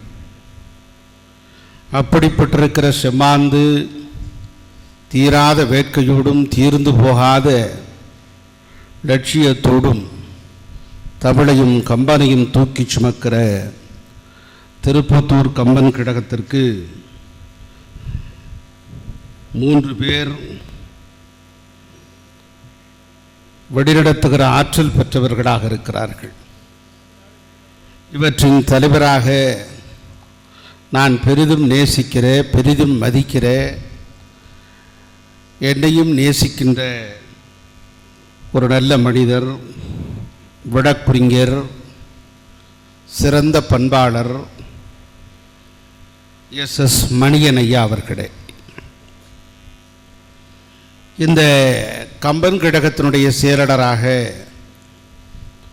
93 வயது கடந்தும் தாழாத வேட்கையோடும் தளராத உள்ளத்தோடும் தலைதாழாத கீர்த்தியோடும் தமிழுக்காக செம்மாந்து இடை பயின்று கொண்டிருக்கிற தமிழ் செம்மல் கம்பர் மாமணி பேராசிரியர் முனைவர் ஐயா ரத்ன நடராஜன் அவர்களே. இந்த நிகழ்வுடைய பொருளாளராக விளங்குகிற என்னுடைய இனிய நண்பர், பாசத்துக்குரிய பண்பாளர், தொழிலதிபர் KMS என்று அன்போடு அழைக்கிற KM சுப்பிரமணிய அவர்களே, அமைப்பாளர்களாக விளங்கி வருகிற கம்பர் பணிச்செம்மல் சூரியகுமார், என்னுடைய பேராசிரியர் முனைவர் மகாலிங்கம் ஐயா, விளக்கறிஞர் RR மனோகரன், முனைவர் பொன் செல்வகுமார் துரை, அமைப்பாளராகவும் இங்கு அருந்தமிழ் தொகுப்பாளராகவும் விளங்குகிற என் ஈடற்ற தம்பி தமிழ் திருமால் உள்ளிட்ட சகோதரர்களே, இந்த நிகழ்விலே தலைமை என்கிற இந்த அரங்கத்தினுடைய தலைமை என்கிற தகுதி வாய்ந்த பொறுப்பை ஏற்று இங்கு அற்புதமாக பாடினார். அவருடைய பாடலை கேட்டு நானே மெய்சிலிர்த்து போனேன். நான் உடனடியாக உங்களுடைய தலைவர் வழக்கறிஞர் மணியன் ஐயாவிடத்தில் கேட்டேன், நானும் பாடணுமா என்று கேட்டேன். நீங்கள் பாடினால் நிப்பாட்டு என்று சொல்லிவிடுவார்களாம், அல்லாமல் பாடலாம் என்று சொன்னார். பாட்டு நிப்பாட்டு என்று இல்லாத அளவிற்கு பாட வேண்டும் என்று சொன்னார். செம்மையோடு அழகாக பாசுரங்களை பாடி நான் நீண்ட நாள் நெடிய காலமாக நான் அறிவேன். அவரை நல்ல தமிழ் உள்ளம் படைத்தவர். நம்முடைய கம்பன் கழக அறக்கட்டளையுடைய புரவலராகவும் அதியமான் கல்வி நிறுவனங்களுடைய நிறுவனத் தலைவராகவும் ஊத்தங்கரையில் இருந்து தமிழ் ஊற்றாக புறப்பட்டிருக்கிற பெருமைக்குரிய ஐயா டாக்டர் சீனி திருமால் முருகன் அவர்களே, முன்னிலை என்கிற பொறுப்பை வகித்து ராமகிருஷ்ணா மேல்நிலைப் பள்ளி இந்த பள்ளியினுடைய தாளராக விளங்கி மேலாள் சட்டமன்ற உறுப்பினராக பணியாற்றி கிருபானந்த வாரியாருடைய புகழை நாடுதோறும் உச்சூடும் எங்கு சென்றாலும் விடுத்து இயம்பி வருகிற ஆற்றல் மிகுந்தவர் பெருமைக்குரிய SP மணவாளன் ஐயா அவர்களே, இந்த நிகழ்விலே அறிமுக உரையாற்றி அமர்ந்திருக்கிற கம்பன் கழகத்தினுடைய அமைப்பாளர் வழக்கறிஞர் RR மனோகரன் அவர்களே, என்னோடு வருகை தந்திருக்கிற அருமை சகோதரர் ராகவேந்திரா குரூப்ஸினுடைய சேர்மன் TT குமார் அவர்களே, கால்நடை மருத்துவர் திருப்பதி அவர்களே, வேரியஸ் குரூப்பினுடைய சேர்மன் R நாகேந்திரன் அவர்களே, கம்பன் கழக உறுப்பினர் தம்பா கிருஷ்ணன் உள்ளிட்ட தோழர்களே, இங்கு வருகை தெரிந்திருக்கிற ஆண்டோர்களே, சான்றோர்களே, பெரியவர்களே, உங்கள் அத்தனை பேருக்கும் என்னுடைய அன்பான பணிவான வணக்கத்தை இந்த நேரத்திலே தெரிவித்துக் கொள்கிறேன். ஏறக்குறைய 6 மணிக்கு தொடங்குவதாக இந்த நிகழ்வு இருந்தது. கண்ணதாசன் கூட சொல்வதாக நீங்களும் கேள்விப்பட்டிருக்கலாம். கவியரசு கண்ணதாசன் தான் சொல்வார், கன்றிலில் குரல் வாங்கி கன்னி தமிழில் கால் வாங்கி நின்று செல்லும் நெடிய காவிரியில் உடல் வாங்கிய கண்ணதாசன் எல்லோருக்கும் இந்து மதம் பிடிக்கும், கிறிஸ்துவ மதம் பிடிக்கும், இஸ்லாம் மதம் பிடிக்கும், எனக்கு பிடித்த மதம் தாமதம் என்று சொல்வார். அவர் ஒரு முறை பேசுவதற்காக மலேசியா சென்றிருக்கிற போது 10 மணிக்கு பேச வேண்டும், அவரோ தூங்கிவிட்டார். கார் 10 மணிக்குத்தான் புறப்படுகிறது. அந்த இடத்திற்கு போவதற்கு 1 மணி நேரமாகும், 11 மணி ஆகும். ஆகவே கார் வேட்கையோடு 60லிருந்து 70 தொடுகிறது. இன்னும் வேட்கை அடங்காமல் 70லிருந்து 80 கொஞ்சம் எட்டி பார்க்கிறது. 80லிருந்து 90க்கு பயணிக்கிறது. 90லிருந்து 100ஐ நோக்கி முத்தமிடுகிறது. 100லிருந்து 120க்கு வந்தவுடனேயே விழித்து கொண்டார் கவியரசு கண்ணதாசன். என்னப்பா இவ்வளவு வேகமாக போகிறாயே, 10 நிமிடம் தாமதமாக போனால் பரவாயில்லை, 10 வருடம் முன்பாக போய்விடக்கூடாதப்பா என்று சொன்னார். ஆனால் நம்முடைய சட்டமன்ற உறுப்பினரும் அண்ணன் மணியன் அவர்களும் எது எப்படியோ இருந்தாலும் உங்களுக்கு 45 நிமிடம்தான் என்று சொல்லிவிட்டார். நான் அவர்களுக்கு முழு ஒத்துழைப்பு நல்குகிறேன். கம்பனை பற்றி பேச வேண்டும் என்று சொன்னால் குறிப்பில்லாமல் வர முடியாது. ஏனென்றால் நான் மாநில கல்லூரியில் இணைய இதழ்கள் ஒரு ஆய்வு என்கிற முனைவர் பட்டம் பெற்றபோது அந்த துறைக்கே தலைவராக விளங்கியவர் தமிழ் துறைக்கு எங்கள் பேராசிரியர் ஐயா மகாலிங்கம் வருகை தந்திருக்கிறார். ஆகவே இது போன்று இருக்கிற ஆண்டோர்கள் சான்றோர்கள் பெருமை மிக்கவர்கள் வந்திருக்கிறீர்கள்.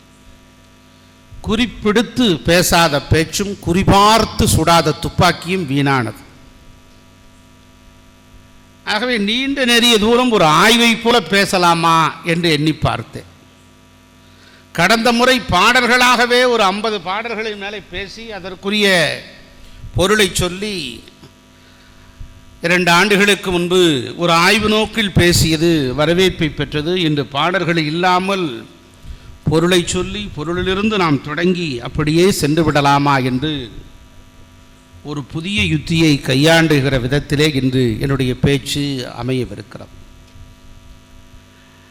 குலம் தரும் செல்வம் தந்திடும் அடியார் படுதுயிர் ஆகிறவெல்லாம் நிலம் தரும் செய்யும் நீள் விசும் பொருளும் அருளோடு பிற நிலம் வலிக்கும் வரம் தரும் மற்றும் தந்திடும் பெற்றதாகினும் ஆகின செய்யும் நலம் தரும் சொல்லி நான் கண்டுகொண்டேன் நாராயணா என்னும் நாமம் என்று ஆழ்வார்களில் பெரியாழ்வார் திருமங்கு ஆழ்வார் பேசுவார். அது ராமனுடைய இன்னொரு அவதாரம். எங்கள் ஊர் சிறுவில்லிபுத்தூர் கோதை நாச்சியார் ஆண்டாள் பேசுவார். சிற்றஞ்சிறுகாலை வந்துன்னை சேவித்து பொற்றாமர் அரியே பொருள்கேடா இற்றைக்கும் ஈடேடு பெருமைக்கும் என்னென்னை குற்றவேல் என்னை கொல்லாமல் போகாது என்று பேசுவார். என்னுடைய பிறவியிலே பிறந்து எங்களுக்காக தொண்டு செய்கிறாயே, இந்த குற்றம் எங்களை விட்டு எப்படி போகும்? ஆண்டாள் நாச்சியார் அழகுபட பேசுவார். கம்பன் இந்த பாடல்களில் தொடக்கத்திலே மிக அற்புதமாக பேசுவான். உலகம் யாவையும் தாமுள வாக்கலும் நிலைபெறுத்தலும் நீக்கலும் நீங்களா அழகிலா விளையாட்டுடையார் அவர் தலைவர் அன்னவருக்கே சரண் நாங்களே. இந்த ஒரு பாடலில் 45 நிமிடம் பேசலாம். ஆக உலகம் யாவையும் தாமுல வாக்கலும், உலகம் என்று தொடங்குகிற அந்த பாங்கு மங்கள மொழி கொண்டு தொடங்க வேண்டும். கம்பன் எப்படி தொடங்குகிறான்? 12ஆம் நூற்றாண்டு, இன்று சற்றேறக்குறை 1000 ஆண்டுகளுக்கு முன்பு உலகம் யாவையும் என்று தொடங்குகிறான். உலகம் என்று ஒரு சொல்லோடு தொடர்கிறது கம்பராமாயணம். அழகிலா விளையாட்டுடையார், என்னெல்லாம் விளையாட்டை செய்கிறவன், படைத்தல் காத்தல் அழித்தலை செய்கிறவன் இறைவன். இத்தகைய விளையாட்டுகளை செய்யக்கூடியவனை சரணடைகிறேன் என்று சொல்கிறான். வணங்குகிறேன் என்று சொல்லவில்லை, துதிக்கிறேன் என்று சொல்லவில்லை, சரணடைகிறேன் என்று சொல்கிறான். கம்பராமாயணத்தில் 10,000 பாடல்களிலும் நீங்கள் பார்ப்பீர்கள் என்று சொன்னால் சரணாகதி தத்துவத்தை கம்பன் அற்புதமாக எடுத்து வைப்பான். எல்லா இடங்களிலும் சரணாகதி தத்துவம். பாஞ்சாலியினுடைய சேலையை துச்சாதனம் உருவுகிற போது கதறி கண்ணீர் விடித்து அழுகிறாள். தர்மரை அழைக்கிறாள், வரவில்லை. அர்ஜுனனை அழைக்கிறான், வரவில்லை. பீமனை அழைக்கிறான், வரவில்லை. சகுனனை நகுலனை சகாதேவனை அழைக்கிறான், வரவில்லை. ஐயோ யாருமே இல்லையா கண்ணா என்று அழைத்த போது கண்ணன் காட்சி தந்து அவனை காப்பாற்றினார் என்று பொருள். அப்போது பாஞ்சாலி கேட்டால், நான் எவ்வளோ பேரை அழைத்தேனே, கடைசியாகத்தானே நீ வந்தாய் என்று சொல்கிற போது, என்னை நீ கடைசியாகத்தானே நம்பினாய், அவர் வருவார் இவர் வருவார் என்று சொல்லிவிட்டு கடைசியாக என்னை அழைத்த போது என்னிடத்திலே சரணாகதி அடைந்து விட்டாய், யாருமே இல்லை, திக்கற்றவனுக்கு தெய்வமே துணை. இதுதான் இறைவனுடைய விளையாட்டு. மனிதர்களுடைய விளையாட்டு நிறைய இருக்கு. நம்ம வீட்டில் கொஞ்சம் கொஞ்சமாக பணம் சேர்த்து வச்சுருக்காங்க. பார்க்குறான் டிவியை போட்ட உடனே, வீட்டில் பணம் வச்சுருந்தா பாதுகாப்பாக இருக்காது, எங்கிட்ட செய்கூலி இல்லை சேதாரம் இல்லை, அப்படியே மொத்தமாக கொடுத்தீங்கன்னா நல்ல நகையாக வாங்கிட்டு போகலாங்கிறான். சரி ஆசைப்பட்டு மனைவியை கூப்பிட்டுட்டு போய் நகையை வாங்கி கொடுக்குறோம். 1 வருஷம் ஆச்சு. பணம் வச்சா பாதுகாப்பு இல்லைன்னு சொன்னவன் நகை இருந்தால் பாதுகாப்பு இல்லை. உங்கள் வீட்டில் நகை, நீங்கள் எங்கேயா வெளியூரில் போனீங்கன்னா நகை எப்படி பாதுகாப்பாக இருக்கும்? நகை பாதுகாப்பாக இல்லை, இருக்காது. உங்களுக்கு அவசர தேவைக்கு யார்கிட்டையாவது கடன் வாங்கினீங்கன்னா அதிக வட்டி கொடுக்க வேண்டியது இருக்கும். அதனால் முத்தூட்டுக்கு வாங்க, நகையை வைங்க, காசை வாங்கிட்டு போங்கங்கிறான். சரி, முத்தூட்டில் போய் பணத்தை கொடுத்தாச்சு, கடனை வாங்கியாச்சு. இன்னொரு வருடம் கழிச்சிருச்சு. ஒரு வருடம் கழிந்ததற்கு பிறகு ஒருத்தன் சொல்கிறான், நகையை வச்சுட்டு மீட்ட முடியாமல் கஷ்டப்படுறீங்களா, அட்டிகாவுக்கு வாங்க, உடனடியாக மீட்டு தர்றோம், டோன்ட் வரி, கவலைப்படாதீங்க அப்படிங்கிறான். அங்கே போனால் எல்லாத்தையும் திருப்பிட்டு நன்றி வணக்கம் சரியாக போச்சுங்கிறான். நாங்கள் சிவனேன்னு தாண்டா இருந்தோம், படத்தை வீட்டில் வச்சுருந்ததை நகையை வாங்கன்றான், முத்தூட்டில் வைங்கன்றான், அட்டிகாவில் வச்சு முடிச்சல கடைசியில் முடிச்சுட்டான் கதை. இது ஒரு விளையாட்டு. ஆனால் இறைவனுடைய விளையாட்டு படைத்தல், காத்தல், அழித்தல் என்கிற தீராத விளையாட்டை செய்கிறவனுக்கு நான் சொல்கிறேன், கம்பன் திருமாலை சொல்லவில்லை, கண்ணனை சொல்லவில்லை, அவன் வேறு தெய்வங்களை அழைக்கவில்லை, பொதுவாக ஒன்றை சொல்லி நிற்கிறானே, அதுதானே எவ்வளோ அற்புதம். அவன் ராமனை சொல்லியிருக்கலாம், அல்லது இன்னொன்றை பார்ப்பீர்கள் என்று சொன்னால் அவன் சொல்கிறான், அவன் என்ன அற்புதத்தை சொல்லுகிறான் சொன்னால், உலகம் யாவையும், உலகம் ஒன்றினை சொல்லவில்லை, உலகம் ஒன்றா, உலகம் யாவையும் என்று குறிப்பிடுகிறான். என்ன பல உலகம் இருக்கிறது. வாமனனாக இருந்தபோது 3 அடி கேட்டபோது 2 அடி அளந்துட்டான், ஒரு படி அளக்க முடியல, அதனால் இன்னொரு உலகம் இருக்கிறது. அவன் கண்ணனாக இருக்கிற போது, குழந்தை செல்வமாக வளர்கிற போது மண்ணை தின்றுவிட்டான் என்று வாயை காட்ட சொல்கிற போது 7 உலகத்தையும் காட்டினான் என்று சொல்கிறான். வையம் 7 கண்டால் பிள்ளை வாயுலே என்று பெரியாழ்வார் பேசுவார். என்னையே அற்புதம். ஆக இத்தனை உலோகம் இருக்கிறது, இதில் நீங்கள் சாதாரண விஷயமா? ஆகவேதான் அவன் சொன்னான், உலகம் ஒன்றினை என்று சொல்லவில்லை, உலகம் யாவையும் என்று சொன்னான். ஆகவேதான் கம்பனை நாம் கவிச்சக்கரவர்த்தி என்று சொல்கிறோம், பெருமையோடு பேசுகிறோம்.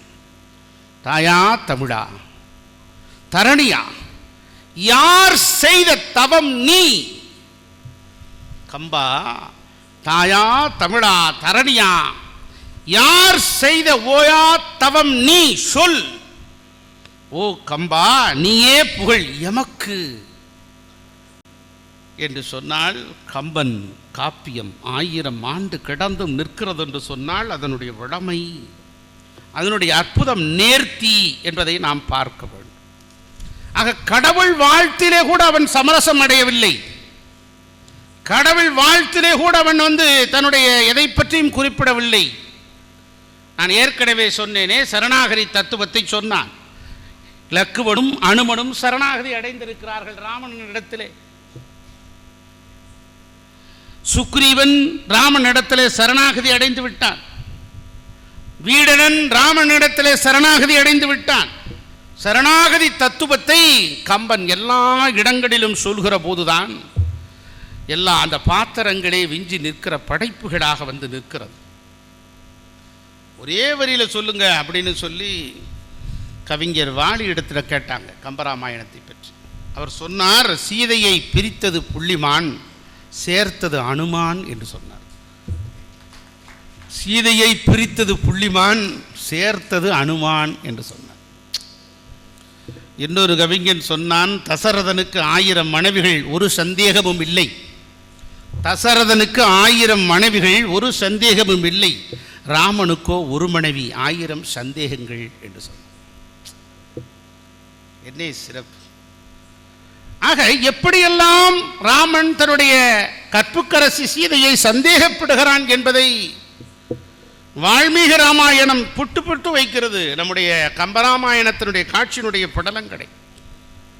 இந்த கம்பனை பாரதி போல வியந்து பேசியவன் எவனும் இல்லை.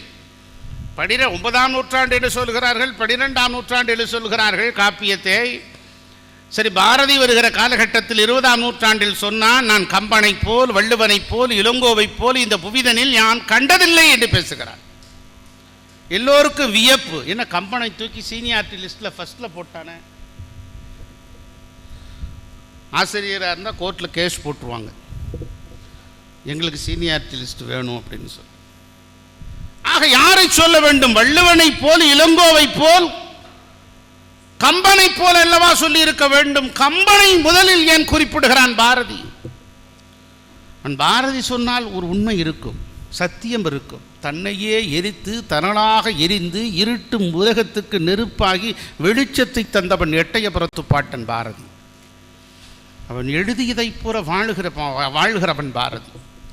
அச்சமில்லை அச்சமில்லைன்னு எழுதினான்னா அதன்படி வாழ்ந்தவன். ஒரு மனைவி செல்லம்மாளை அழைத்து கொண்டு எல்லா இடத்துக்கும் போகிற பழக்கம். ஒரு மிருக காட்சிக்கு போகிறான். எல்லா மிருகங்களை எல்லாம் பார்க்கிறான். மயிலை பார்க்கிறான், குயிலை பார்க்கிறான், ஆனந்தப்படுகிறான். சிங்க கூண்டு திறந்திருக்கு. ஊழியர் உணவு வைத்து கொண்டிருக்கிறார். தூரமாக நின்று செல்லம்மாவிடத்தில் சொல்லுகிறான், செல்லம்மா இங்கே இரு, எனக்கு சிங்கத்திடத்தில் ஒரு சின்ன வேலை இருக்குன்னு சொல்லி செல்லம்மா தடுக்கிறா. அவன் அதையும் மீறி துணிச்சலாக உள்ளே போய் சிங்கத்தை கட்டிப்பிடித்து கொண்டான். கட்டிப்பிடித்து கொண்டு சொல்கிறான், நீ காட்டு ராசா, நான் கவிராஜா என்று சொல்கிறான். பேச்சுவார்த்தை நடத்துகிற இடமா அது? துணிச்சல். அவன் சொன்னான் என்று சொன்னால் உண்மை இருக்கும், சத்தியம் இருக்கும். கம்பனை போல், வள்ளுவனை போல், இளங்கோவை போல் என்று சொல்கிறானே. ஆக கம்பன் எவ்வளவு பெரிய அவன் சொன்னதற்கு பிறகுதான் எல்லோருக்கும் விழிப்பு வந்தது. கம்பகாப்பியத்தை புரட்டத் தொடங்கினார். இன்னைக்கு நாடு முழுவதும் எல்லா இடங்களிலும் கம்பன் கடகங்கள் வைத்து கம்பனை வளர்த்து நிற்கிறார்களே, எவ்வளவு பெரிய பெரும் பேர். வேறெந்த இலக்கியத்திற்கு அது கிடைத்திருக்கிறதா? வள்ளுவன் தன்னை உலகனுக்கு தந்து வான்புகள் கொண்ட தமிழ்நாடு என்று பேசுகிறான். அதே சமயத்திலே வள்ளுவன் பேசாத பொருள் இல்லை. கேள் இழுக்கம் கேடா கெடுதகமை வல்லாருக்கு நாளிழுக்கம் நட்டார் செய்யின் என்று சொல்லி நட்புக்குரிய இலக்கணத்தை பேசுவான். கற்க கசடர கற்றவை கற்றவை நிற்க அதற்கு தகை என்று கல்விக்குரிய இலக்கணத்தை வரையறுத்து சொல்லுவான். இப்படி அவன் சொல்லாத பொருள் இல்லை.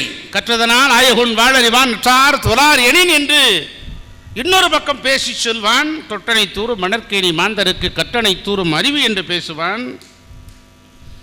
எல்லா பொருள் பற்றியும் எல்லாவற்றையும் பேசியிருக்கிறான். 1.25 அடியில் உலகத்தை அளந்து நிற்கிறான் வள்ளுவன். ஆனால் வள்ளுவத்தையும் முந்தி நிற்பது எது என்று கேட்டால் கம்பன். அங்கதான் சிறப்பு. இன்னொரு பக்கம் பார்ப்பீர்கள் என்று சொன்னால் இளங்கோவடி.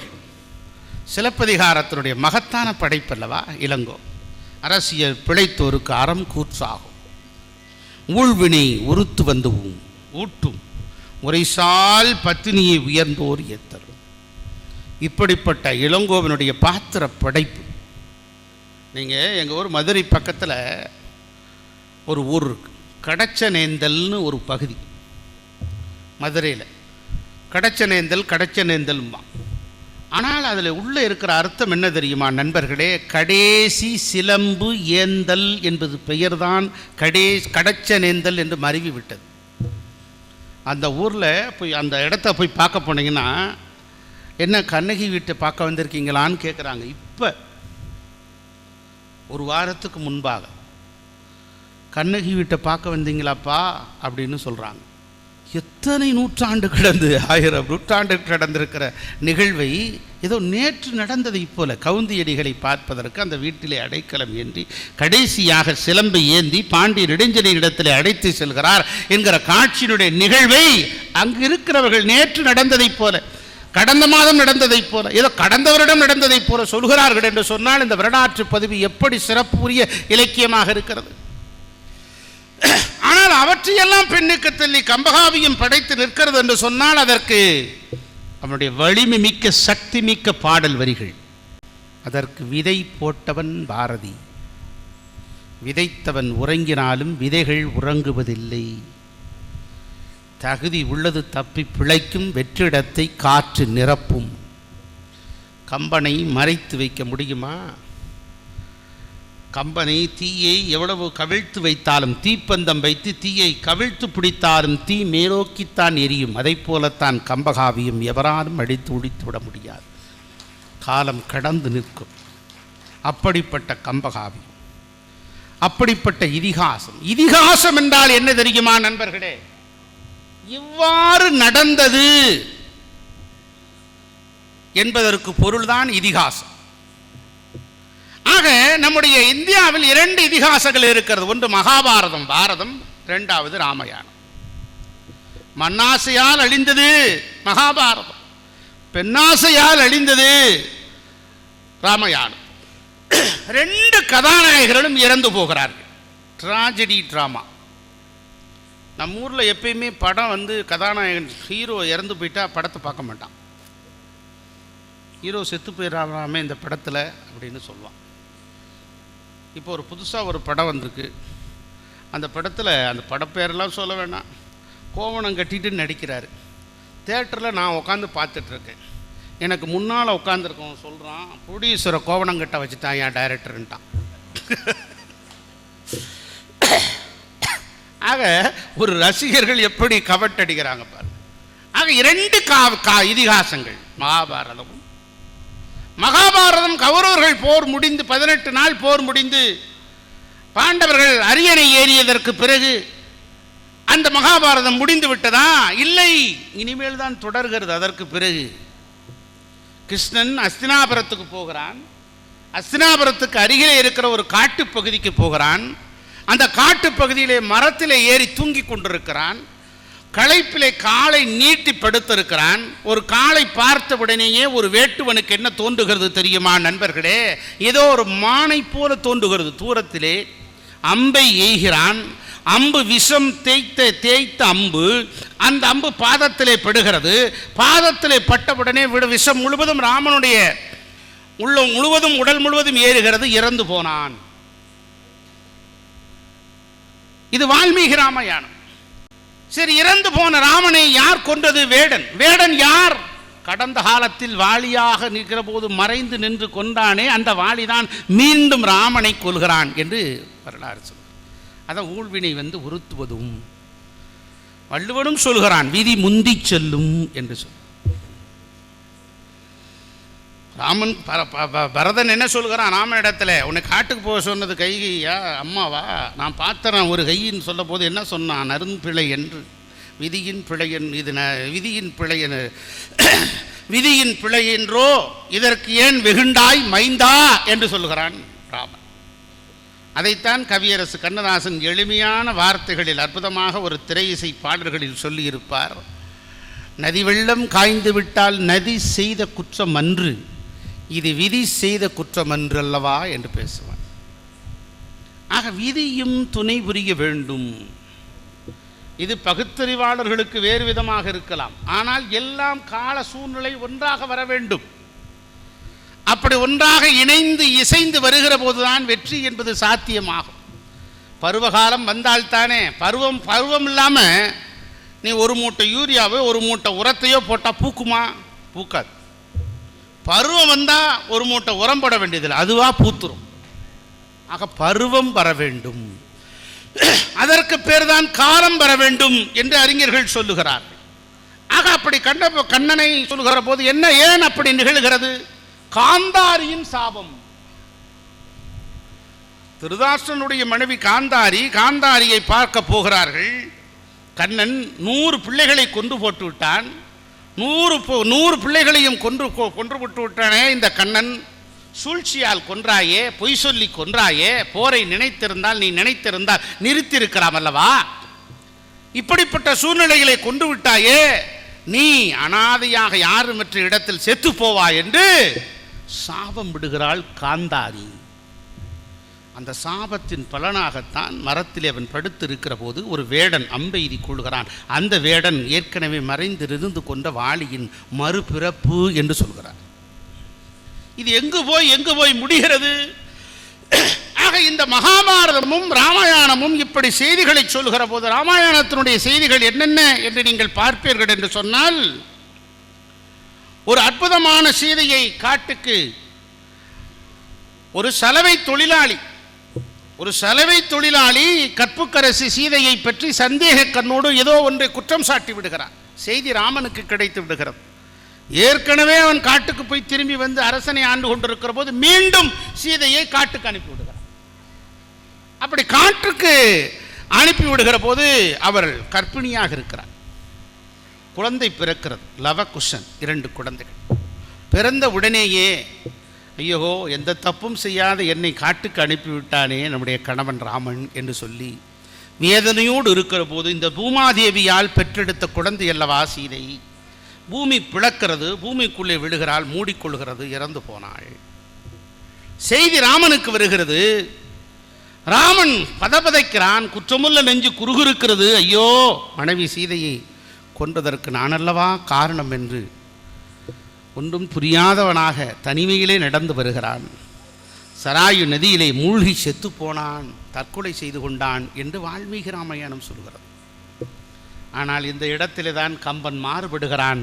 தன்னுடைய கதாநாயகனை உயரத்திலே உச்சத்திலே வைத்து காட்டுகிறான். அதுதான் இந்த ரெண்டு பாத்திரங்களுக்கான வேறுபாடுகள். ஆக நம்முடைய ராமாயணங்கள் 300 ராமாயணம் இருக்கு, 1 2 இல்லை, 300 ராமாயணங்கள் இருக்கிறது. எல்லா இடங்களிலும் நீங்கள் பார்ப்பீர்கள் என்று சொன்னால் ஒரு ராமாயணம் சொல்கிறது சீதை ராவணனுடைய மகள் என்று சொல்கிறார்.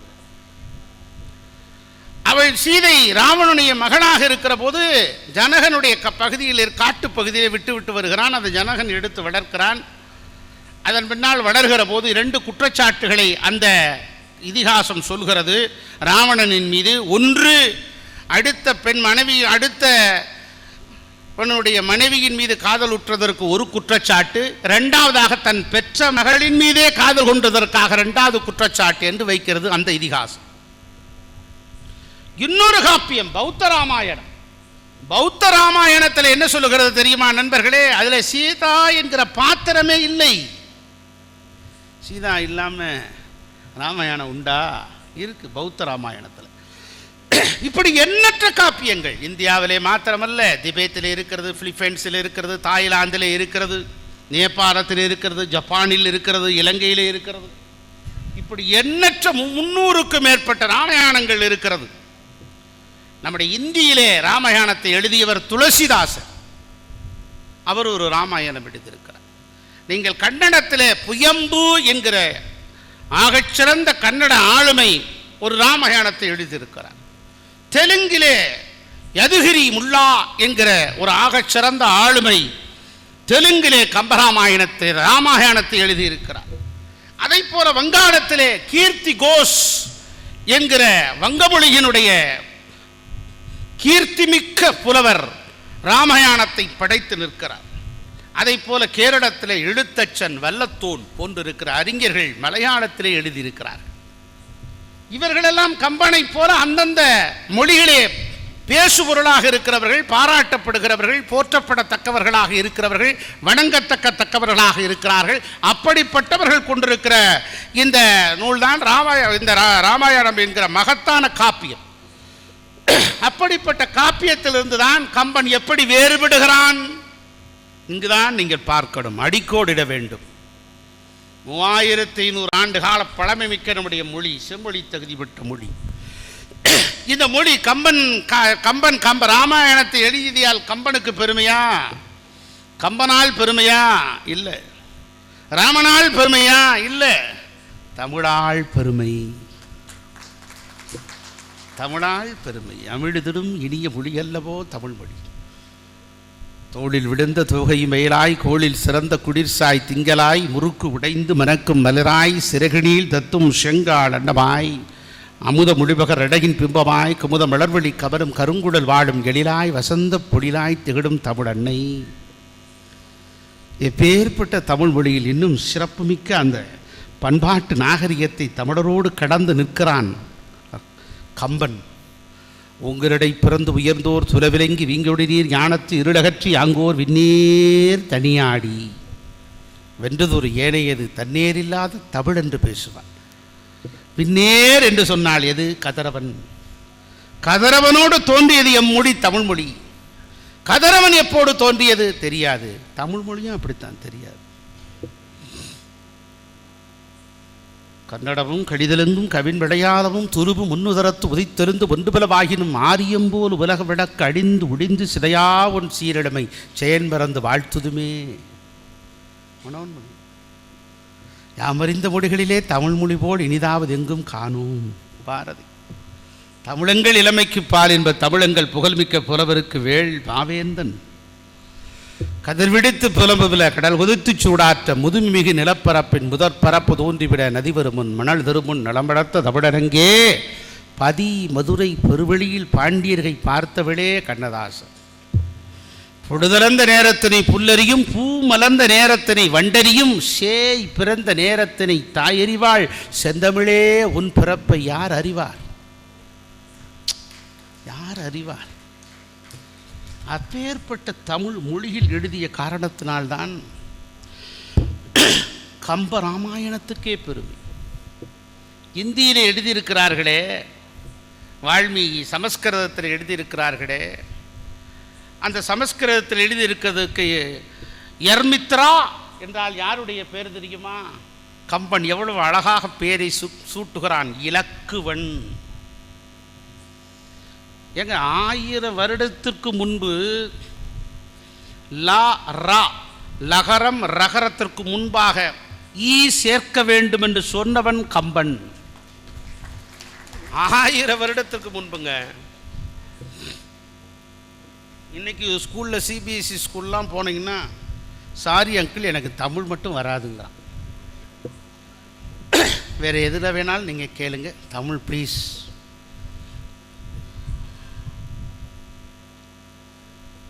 யமித்ரா யர்மித்ரா என்றால் இலக்குவன் என்று பெயர் சூட்டினான். தயரத் தயரதன் என்று சொன்னான் கம்பன். எவ்வளவு அழகாக சொல்லுகிறான். அடே அப்பா. இரண்யதா இரண்யதா என்று சொன்னால் ராவணன், ராமன் என்று சொன்னால் தமிழிலே கம்பன் இராமன் என்று சொல்லுகிறான். லகர ரகரத்திற்கு ஈ சேர்க்க வேண்டும் என்று சொன்னவன் கம்பன். எவ்வளோ பெரிய சிறப்பு. ஆகவேதான் நம்முடைய பண்பாட்டு நாகரிகத்தோடு நம்முடைய அற்புதமான படைப்பு ஆற்றலையும் சேர்த்து தந்தவன் கம்பன். கம்பனுடைய பாத்திர படைப்பை நிறைய விவரிச்சுட்டு போகலாம். ஐயா மணியன் பார்க்கும்போது மணி ஆயிடுச்சுன்னு நினைக்கிறேன். சில செய்திகளை மாத்திரம் நான் சொல்லி வருகிறேன். சுயம்பர படலம் வருகிறது. இந்த பாட்டு எல்லாருக்கும் தெரியும். நீங்கள் தமிழ்நாட்டில் 8 கோடி பேர் இருக்காங்க அப்படின்னா எல்லாருக்கும் தெரியும். அண்ணலையும் நோக்கினான் அவளும் நோக்கினான் எல்லாரும் சொல்லுவான். தெரியாதால் ஒரு ஆள் கூட இருக்காது. வால்மீகிலே இல்லை. கம்பன் சொல்லுகிறான், அண்ணலும் நோக்கினாள் அவளும் நோக்கினாள். 10 பேர் தூக்கக்கூடிய அந்த தனுசு வில் 10 பேர் சேர்ந்து தூக்கக்கூடியதை ஒரு ஆள் ராமன் தூக்கி உடைத்தான் என்று சொன்னால் யாரால்? சீதையினுடைய கண் பார்வைப்பட்டது. அப்படியே அவளுடைய அழகிலே மயங்கி நிற்கிறான், சொக்கி போய் நிற்கிறான், காதல் வயப்படுகிறான். 10 பேர் என்னடா 100 பேர் சேர்ந்ததை ஒரு ஆள் தூக்குறான் அப்படின்னு சொல்லி காதல் வயல்பட்டால் ஒரு பெரிய மலையும் கடுகு என்று சொல்வானே பாவேந்தன், அதை போல் எப்பேற்பட்ட விஷயம் அந்த சுயம்பரப்படலம். திருமண நிகழ்ச்சி ஒவ்வொருவருக்கும் வரும். ஒருத்தன் சொன்னான், 1 முடிச்சு போட்டால் தூக்கு தண்டனை, 3 முடிச்சு போட்டால் ஆயுள் தண்டனைன்னா. அப்படி இல்லை. பல பேர் பாதிக்கப்பட்டிருப்பீங்க போல இருக்கு. ஆக அப்படி பார்க்கிற போது சுயம்பர காட்சி வரும். நான் ஒரே ஒரு விஷயத்தை மட்டும் சொல்கிறேன். நடிகர் கலைவாணர் என்எஸ்கே அவர்கள் ஒரு ஊரில் போய் ராமாயண நாடகம்லாம் நடத்திட்டு இருக்கார். தஞ்சாவூர் பக்கத்தில் ஒரு கிராமத்தில் நடத்துகிறார். சுயம்பர காட்சி. 8 மன்னர்கள், மலையாள தேசத்து மன்னர், விந்திய தேசத்து மன்னர், பர்வத நாட்டு மன்னர் என்று எல்லோரும் ராமன் உட்பட 8 பேர் வரிசையாக நிற்கிறாங்க. 8 பேர் நின்ன உடனே தனுசு வில்லு வைக்கப்பட்டிருக்கு. ஒவ்வொருத்தராக வரணும். வந்த உடனே உடைக்கிற மாதிரி நடிக்கணும், முயற்சி பண்ணணும், உடைக்கூடாது. பர்வத நாட்டு மன்னர் வந்தார், முயற்சி பண்ணார், உடையலை, போயிட்டார். 2வது விந்திய நாட்டு மன்னர் வந்தார், உடைச்சனும், உடையலை, வந்துட்டார்.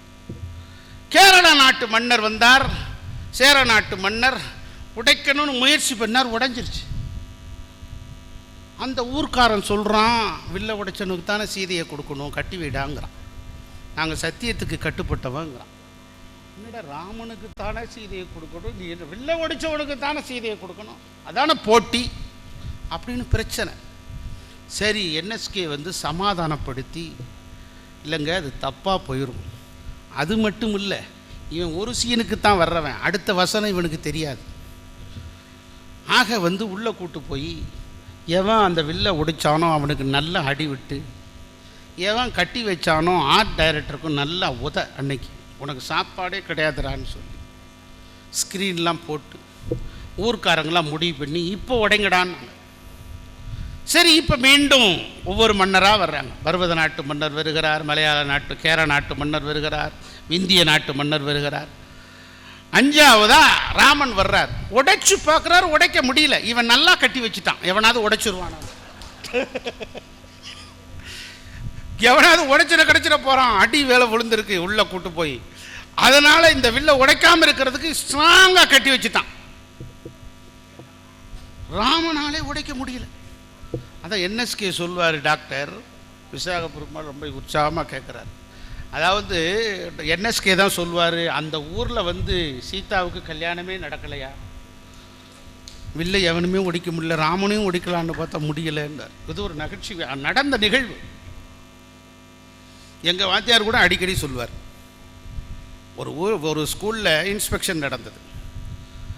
அது ஏஇஓ வந்தார். ஏஇஓ பார்த்தார். வாத்தியார் ராமாயணம் நடத்திட்டு இருந்தார். ரொம்ப உற்சாகமாக நடந்துகிட்ருக்கு, அற்புதமாக நடந்துகிட்ருக்கு, பசங்க அற்புதமாக இருக்காங்க. என்னான்னு கேட்டார். ராமாயணம் அப்படின்னார். கேள்வி கேட்கலாமான்னு கேட்டார் ஏஇஓ. கேளுங்க சார், எது வேணாலும் கேளுங்க அப்படின்னார். இங்கே கூட ஒரு ஏஇஓ இருக்கார், சின்ன பையன் ஒருத்தர். உடனே கேளுங்கன்னொடனே வில்ல உடைச்சது யாரான்னு ஒரு பையனை கேட்டார். அவன் எந்திரிச்சு சத்தியமாக நான் இல்லை சார், நான் ராமாயணம் நடந்துகிட்டு இருக்கு, வில்ல உடைச்சது யாருன்னா சத்தியமாக நான் இல்லைங்கிறான். என்ன சார் இப்படி சொல்கிறான் அப்படின்னு வாத்தியாரை பார்த்து கேட்டார். வாத்தியார் சொன்னார், சார் அந்த பையன் நல்ல பையன், அப்படிலாம் உடைக்க மாட்டான் சார்னார். அவர் தலையே சுற்றிருச்சு. என்ன பையன் இப்படி இருக்கா, வாத்தியார் இப்படி இருக்கா. நேர ஹெட்மாஸ்டருக்கு போனார். என்ன சார் ராமாயணம் நடந்துட்டு இருக்கு, வில்ல உடைச்சது யாருன்னு கேட்டால் ராமன்னு சொல்லணும். வில்ல உடைச்சதுக்கு ஒரு பதிலே சொல்லலை. பையனும் நான் இல்லைங்கிறான். வாத்தியார் அவன் நல்ல பையன் உடைக்க மாட்டாங்கிறான். என்ன சார் அர்த்தம்? சார் 2 நாள் டைம் கொடுங்க, எவன் உடைச்சான்னு கண்டுபிடிச்சி ரிப்போர்ட் அனுப்புகிறான் சார்னார். என்னடா பள்ளிக்கூடமே இப்படி இருக்குன்னு சொல்லி நேர டிஓட்ட போனார். டிஓ இவருக்கு தெரியும், இவர் ஏஇஓ இவ்வளோ ரொம்ப சின்சியர். என்ன விறுவிறுக்க வந்திருக்க, என்ன ஏதாவது பிரச்சனையான்னு கேட்டார். ஒன்றும் இல்லை சார், இந்த மாதிரி ஒரு விஷயத்துக்கு போனேன், வில்ல உடைச்சது யாருன்னு கேட்டேன், ராமாயணம் நடத்திட்டு இருந்தாங்க, பையன் நான் இல்லைங்கிறான், வாத்தியார் அவன் நல்ல பையங்கிறாரு, ஹெட்மாஸ்டர் 2 நாளில் ரிப்போர்ட் அனுப்புகிறேங்கிறார். யோ எப்போ பாரு உனக்கு அதை உடைச்சிட்டான் இதை உடைச்சிட்டான்னு. சின்ன பையன் இப்படி தான் ஏன் இருப்பான். அது உடைஞ்ச லிஸ்ட்டில் எழுதிக்கியா, இதெல்லாம் பெரிய விஷயமா? எப்போ வேறு விஷயத்தை பாரியா, அதை உடைச்சிட்டான் இதை உடைச்சிட்டான்னு. சின்ன பசங்க கைதவறி உடைச்சிருப்பான் ஏன்ட்டார் டிஓ. என்னடா இது இவருக்கு தெரியலையே. அவருக்கு ரொம்ப மனவேதனோட வீட்டுக்கு வந்துட்டார். வீட்டுக்கு வந்த உடனே காப்பியெல்லாம் வீட்டுக்காரமாக கொடுத்தது. மனைவிக்கு தெரியல, கணவன் ஏதோ கவலையோடு வந்திருக்காரு அப்படின்னு சொல்லி கணவனோட்ட என்னம்மா என்னங்க ஏதாவது பிரச்சனையான்னு. ஒன்றும் இல்லை, ஒரு இன்ஸ்பெக்ஷனுக்கு போனேன், ராமாயணம் நடந்துட்டு இருந்துச்சு, பையன் இப்படி சொல்கிறான், வாத்தியார் இப்படி சொல்கிறான், ஹெட்மாஸ்டர் சொல்கிறான், டிஓட்ட சொன்னால் என்னை சத்தம் போடுறாரு அப்படின்னு. என்னங்க சாதாரண கேள்வி தானே, இதுக்கு விட தெரியாதா அப்படின்னு. ஏன் நீ உனக்கு தெரியுமா வில்ல உடைச்சது யாருன்னு? என்னங்க வில்ல உடைச்சது நம்ம பக்ரிசாமி செட்டியார் தானே. அவ பக்ரிசாமி செட்டியாரா? அது யாருன்னா அந்த ஊரில் ராமாயண நாடகம் நடக்கும்போது ராவணா வேஷம் போட்டு வில்ல உடைக்கிறது பக்ரிசாமி செட்டியார். இது ஆக அதாவது ஒரு பாத்திர படைப்பு எப்படி இருக்கிறது, இது ஒரு நகைச்சுவையாக இருந்தாலும் கூட இந்த கம்பகாப்பியங்கள் எப்படியெல்லாம் இருக்கிறது என்பதற்கு இவையெல்லாம் உதாரணம். ஒன்றில்லை இரண்டில்லை, 1000 விஷயங்களை சொல்லலாம். குகனை ராமனை பார்க்கிறான். குகன் பார்க்கிற போது தேனும் மீனும் கொண்டு வந்து தர்றான், வாங்கி சாப்பிட்றாங்க. தேனும் மீனும் தருகிறார்கள். தேனும் மீனும் தருகிற போது வாங்கி சாப்பிட்றது வால்மீகி ராமாயணத்தில். ஆனால் ராமாயணத்தில் ராமன் சைவம், பியூர் வெஜிடேரியன். யார் மாற்றினது? கம்பன் மாத்துறான். நீ பியூர் வெஜிடேரியன், உயர்தர சைவம். இப்போ மான் வேணும்னு கேட்குறா சீத்தை. அப்போ மான் வேணும்னா எதுக்கு கேட்குறா? வளர்க்குறதுக்கா? வால்மீகி சொல்லுகிறான் சாப்பிட்றதுக்கு. மான் கறி ரொம்ப இஷ்டம், அதனால தான் மான் கறி அவளுக்கு சாப்பிடுவான்னு உனக்கு எப்படியா தெரியும் அப்படின்னு எங்கள் பேராசிரியர் கேட்பார். மானை வளர்க்கணும்னா அவன் வலை போட்டு பிடிக்கலாம். அவன் கறியாக்கிறதுக்கு தானே அம்பைகிறான், அப்போ தானே அது இறந்து போயிடுவது. அப்போ மான் கறியை சாப்பிட்றான் சீதை ராமன்னு சொல்லும் போது எங்கள் கம்பன் என்ன சொல்கிறான்? எங்கள் கதாநாயகன், எங்கள் காப்பிய நாயகி அப்படிப்பட்டவர்கள் அல்ல, அவர்கள் சைவம். அந்த இடத்துக்கே வரல. ஒவ்வொரு பாத்திரமும் சடாயி ஒரு பறவை தான், அந்த கழுகு தான், அது இடை மறித்து சீதையை காப்பாற்றுகிறது. ராவணன் தூக்கி கொண்டு போகிற போது, அப்படி சடாயி தூக்கி கொண்டு வருகிற போது ராவணன் நினைக்கிறான், வால்மீகி ராமாயணத்திலே கழுகு அல்லவா இது, மாமிச வேட்கையோடு சீதையை தின்பதற்காக பிடுங்கி செல்கிறது என்று எழுதுகிறான் வால்மீகி. ஆனால் எங்க கம்பநாடன் சொல்லுகிறான், இல்லை இல்லை, காப்பாற்றுவதற்கு தன் பிள்ளையை போல பேணி பாதுகாப்பதற்கு ராவணனிடமிருந்து காப்பாற்றுவதற்காக சீதையை அழைத்து செல்கிறான். சீதையை தன்னுடைய ஆயுதத்தால் வெட்டுகிறான் சடாயுவை வெட்டுகிறான் ராவணன். காயப்பட்டு கண்ணீர் வெடித்து மரணம் பிரிகிற அந்த வேளையிலே ராமன் அதற்கு ஈமச்சடங்கு செய்கிறான். தசரதனுக்கு கூட செய்ய முடியல, சடாயுக்கு செய்கிறான். எப்பேற்பட்ட பாத்திர படைப்பு! நீங்க கைகேயி 2 வரம் கேட்டா. எத்தனை வரம் கேட்டா? 2 வரம். நீங்க 2 விரலை காட்டினோடனே நான் ஏதோ நினைச்சிட்டு நீங்க சொல்லிடாதீங்க. நான் கேட்டது கைகேயினுடைய வரத்து. 2 வரம் சொன்ன உடனே எதுக்கு? ராம 14 வருஷம் காட்டுக்கு போகணும், பரதம் ஆட்சி ஆளணும் கேட்டு. இப்ப வால்மீகி ராமாயணத்தில் என்ன சொல்றாரு தெரியுமா? ராமனை கூப்பிடுறாரு. ராமனை கூப்பிட்டு, நான் ஒரு முறை தேவர்களுக்காக போரிட்டேன். போரிடுகிற போது அச்சாணி கலண்டு தேர் விழுகிற தருவாயில் இருக்கிற போது தன் விரலையே அச்சாணி ஆக்கி என்னை காப்பாற்றினாள் உன்னுடைய தாய் கைகேயி. ஆகவே உனக்கு 2 வரம் தர்றேன், என்ன வேணும்னு கேட்டான். நான் இப்போ எனக்கு கொடு, நான் தேவைப்பட போகிற வாங்கிக்கிறேன்னு சொன்னார். இப்போ அவள் பயன்படுத்திட்டா. நீ என்ன செய் தெரியுமா? ஒரு வழி சொல்கிறான், குறுக்கு வழி ஒன்று சொல்லித்தர்றாரு தயாரதை. என்ன செய் தெரியுமா? எனக்கு இதுக்கு சம்பந்தம் இல்லை, இது உங்கள் கணவன் மனைவி கூட சண்டை. நான் தான் மூத்தவன், நான் தான் அரசாளணும். ஆகவே எனக்கு தான் அந்த வாய்ப்பு நீ தரணும். ஆகவே இந்த வாய்ப்பு எனக்கு தான் தரணும். அதெல்லாம் நீங்கள் 2 பேரும் சண்டை போட்டுங்க, நீங்கள் வர வாங்கிக்கங்க, வாங்காமல் போங்க என்று சொல்லிவிடு என்று சொல்லுகிறான் வால்மீகி ராமாயணத்தில். ஆனால் கம்பன் அதற்கு உடன்படுவானா? இல்லை. தசரதனை சந்திக்கவே விடலை. நீ சந்திச்சாதானே நீ கேட்ப, 2 பேரும் பேசிக்கிறீங்க. எப்படி உயர்ந்த பாத்திர படைப்பை படைக்கிறான்! அப்படி 2 பேரும் நாங்கள் காட்டுக்கு போல, குறுக்கு வெளியில் நான் முடியாதுன்னு சொல்ல முடியுமா? அப்படி சொன்ன ராமனுக்கு நடையில் உயர்ந்த நாயகனாக மாறுவானா? ராமனை இத்தனை பேர் கொண்டாடி மகிழ்வார்களா?